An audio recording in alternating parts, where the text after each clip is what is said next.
আজকে সিঙ্গাপুর যাচ্ছি, আমি খুব এক্সাইটেড। এয়ারপোর্টে ইমিগ্রেশনে এসে ইমিগ্রেশন শেষ করার পর প্রথমে আমার চোখ গেল ডিউটি ফ্রি শপে। এখানে বিভিন্ন রকম ওয়াইনের কালেকশন আছে, ওইটা একটু দেখানোর চেষ্টা করছি, যদিও আমি অ্যালকোহলে আসক্ত নয়। এগুলি সবই ডিউটি ফ্রি শপে এয়ারপোর্টে আসলে দেখতে পাবেন। বিভিন্ন ব্র্যান্ডের বিভিন্ন রকম, আসলে দেখতে ভালো লাগছে, এর জন্য ভিডিওটা করা আর কি।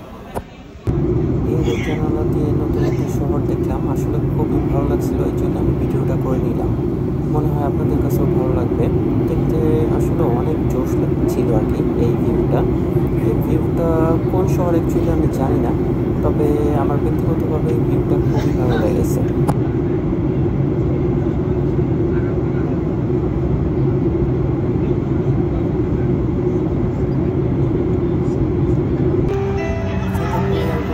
বোঝা যায় আসলে যে ওরা কৃত্রিমভাবে কত সুন্দর সুন্দর স্থাপনা তৈরি করে রাখছে, তার ছোট্ট একটা উদাহরণ আমাদের সামনে। এটা দেখে আমি খুবই আনন্দিত এবং শিহরিত যে এত সুন্দর একটা জিনিস আসলে আমি যেই দেখতে পারছি, আমার খুব ভালো লেগেছে আর কি ব্যক্তিগতভাবে। এটা আপনারা আসলেও দেখতে পাবেন, উপভোগ করতে পারবেন। এটা সিঙ্গাপুর এয়ারপোর্টের ভিতরেই 1 নম্বর টার্মিনালে, এটা জুয়েল বলে ওদের এখানে। তো এটা দেখতে হলে 1 টার্মিনাল থেকে আপনি হেঁটেও যেতে পারবেন, বাসেও যেতে পারবেন।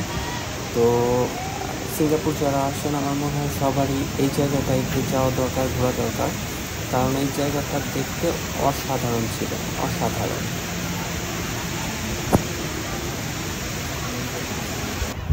ওখান থেকে চলে গেলাম ডিরেক্ট মেরিনা বেতে, যেটা সিঙ্গাপুরের প্রধান আকর্ষণ আর কি।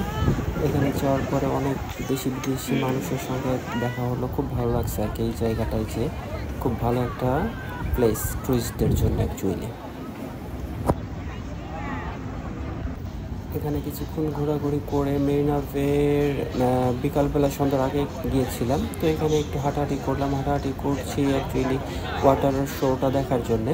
যে সন্ধ্যা হলে এখানে ওয়াটার শোটা আরম্ভ হবে, যার জন্য এখানে একটু টাইম কিল করা আর কি, ঘোরাঘুরি করে। অবশেষে সেই কাঙ্ক্ষিত ওয়াটার শো দেখার সৌভাগ্য হলো অনেক টাইম অপেক্ষার পরে। আসলে এই জিনিসটা না দেখলে সিঙ্গাপুরে এসে সিঙ্গাপুর ট্যুরটাও সম্পূর্ণ থেকে যায়।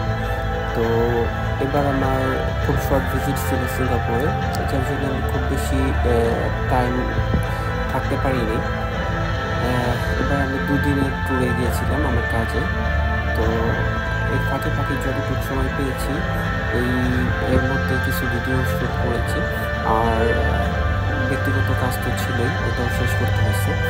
আর সিঙ্গাপুর আপনারা সবাই জানেন অনেক এক্সপেন্সিভ, যার জন্যে মানে হোটেল ভাড়া, কনভেন্স, এগুলি সব কিছু মিলেই আসলে হিসাব করতে হয়।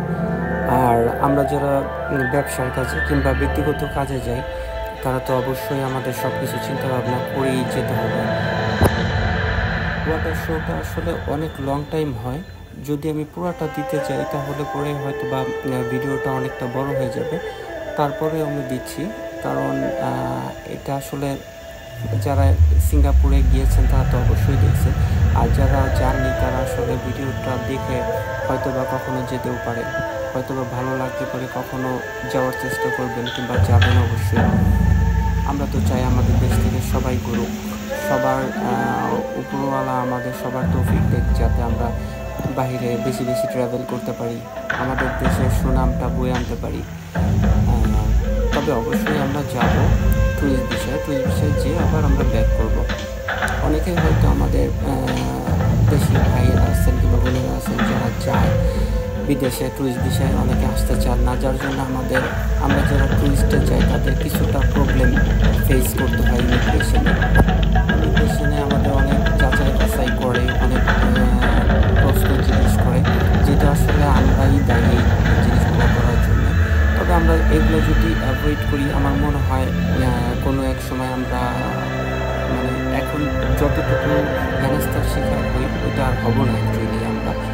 তো আমরা সবাই মিলে ঝিলে যদি এই জিনিসটা করতে পারি তাহলে আমাদের দেশের সুনামও বয়ে আনবে, প্লাস হলো আমরা যারা ঘুরতে চাই তাদেরও ইমিগ্রেশন অফিসাররা অনেক ভালো চোখে দেখবে। আশা করি কেউ নেগেটিভভাবে নেবেন না, পজিটিভভাবেই নেবেন কথাগুলো প্লিজ। সিঙ্গাপুরের লিটল ইন্ডিয়াতে একটা মন্দির আছে, আসলে এটা কী মন্দির আমি নিজেও জানি না, তবে ভিতরে গিয়েছিলাম, দেখলাম অনেক সুন্দর সুন্দর কারুকাজ করা আছে। টুরিস্টরা এই মন্দিরটাও রাখতে পারেন লিস্টে, ভিতরটা অনেক সুন্দর আর কি, ভিজিট করতে পারেন সবাই লিটল ইন্ডিয়াতে এই মন্দিরটা।